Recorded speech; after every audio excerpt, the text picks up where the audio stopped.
God of masses నటసింహం Balayya కత్తి పడితే సమరసింహారెడ్డి, కత్తి తిప్పితే నరసింహనాయుడు. అప్పట్లో ఆ ఊచకోతకి బాక్సాఫీస్ షేక్ అయింది. కట్ చేస్తే ఇప్పుడు కని విని ఎరుగని రీతిలో రప్పా రప్పా రక్తపాతానికి బాలయ్య సిద్ధమయ్యాడా? మలయాళంలో 100 కోట్ల సెన్సేషన్ ని క్రియేట్ చేసిన డైరెక్టర్ ఇప్పుడు బాలయ్య కోసం రంగంలోకి దిగాడు. తనని సందీప్ రెడ్డి వంగ కంటే కూడా భయంకరమైన రక్తపాతం చూపించే దర్శకుడు అంటారు.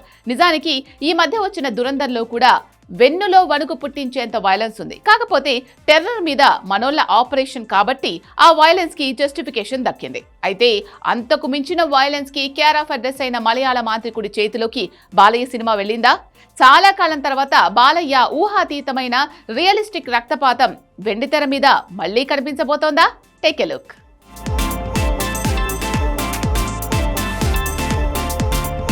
నటసింహం బాలయ్య అఖండ లెవెల్లో అఖండ 2 ఆడితే 1000 కోట్ల సునామీ వచ్చేది. కానీ బోయపాటి పెన్ను పనిచేయలేదు. తను కథ మీద కంటే ఫైట్ల మీద ఫోకస్ పెట్టాడు. కానీ పాన్ ఇండియాను షేక్ చేసి గోల్డెన్ ఆపర్చునిటీని మిస్ చేసుకున్నాడు. బాలయ్యను కూడా ఓ రకంగా మోసం చేసిన వాడిగా బోయపాటి తన క్రెడిబిలిటీని డైలమాలో పడేశాడు. ఏది ఏమైనా బోయపాటిలు సందీప్ రెడ్డి వంగల్ని మించే వైలెన్స్ని 100 కోట్ల దర్శకుడు బాలయ్య సినిమాలో నింపేయబోతున్నాడు. తలలు ఎగిరిపోవటం, చేతులు కాళ్ళు వేళ్లు ఇలా అన్నీ నరికేయటం, రక్తంలో హీరో మాత్రం మునిగిపోవటం.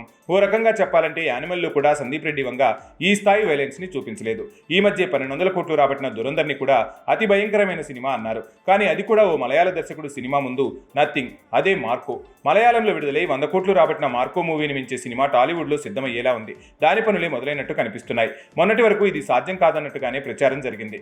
కానీ దిల్ రాజు మొత్తానికి అనుకున్నది సాధించేలా ఉన్నాడు. మార్కో దర్శకుడు హనీఫ్ మేకింగ్ లో బాలయ్య సినిమాను సెట్స్ పైకి తీసుకెళ్తున్నాడు. ప్రస్తుతం గోపీచంద్ మలినేని మేకింగ్ లో బాలయ్య ప్రాజెక్ట్ నడుస్తోంది. దాని తర్వాతే మార్కో మేకర్ హనీఫ్ మేకింగ్ లో బాలయ్య ఊచకోత మొదలవుతుంది.